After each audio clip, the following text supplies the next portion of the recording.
Welcome back. This year, a new type of community will debut in the Pittsburgh area, centered on loving thy neighbor. It will feature co-housing. Yeah, and if you've never heard that term, that's because there haven't been any co-housing communities in the area until now. But before year's end, people will be living in this community, bringing a first-of-its-kind lifestyle to our region.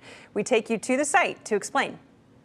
It's a model that's been really successful all over the country.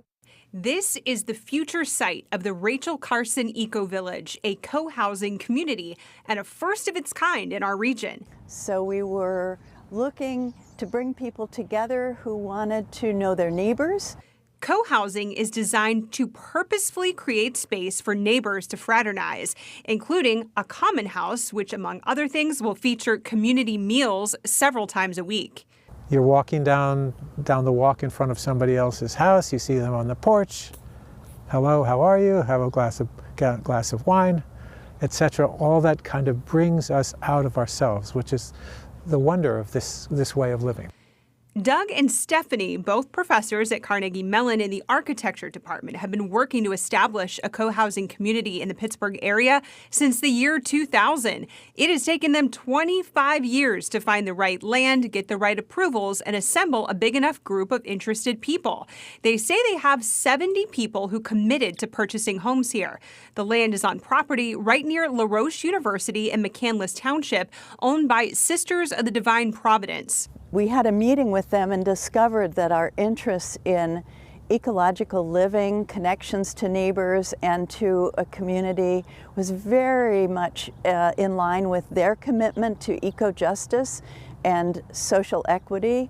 They're also designing the community to blend with nature. Oh gosh, I feel like I'm never really happy if I'm not outside. So being able to live somewhere where I can just walk out my door, be surrounded by trees and nature, and know that we're living a little bit more balanced with the world around us is really important and really exciting for me.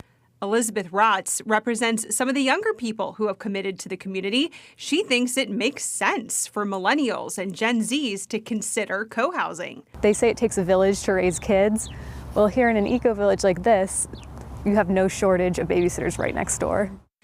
To keep the neighborhood thriving and peaceful, organizers say they'll use sociocracy to govern themselves. They'll need to make basic decisions like how dogs will be a part of the community or how to handle their open space, how gardening duties will be split up, and meals planned. It's built on trust, that people trust smaller groups to make decisions for the larger groups.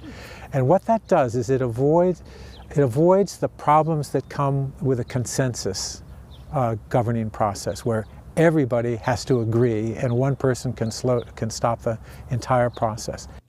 Right now, the land isn't much to see, but development will happen fast. They're using pre-built homes, which can be constructed in less than 4 days. This live cam on their website will broadcast the neighborhood being built in real time. They're energy efficient. They expect the total monthly energy cost to be less than $20. They will charge a monthly fee of about $300 for maintenance, operating expenses, insurance, debt service, and capital reserves.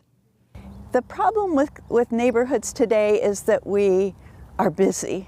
We leave in the morning, we drive into our garages, and we often don't see our neighbors for months. It's particularly good for people who are shy, actually. I mean, it's surprising that people who are shy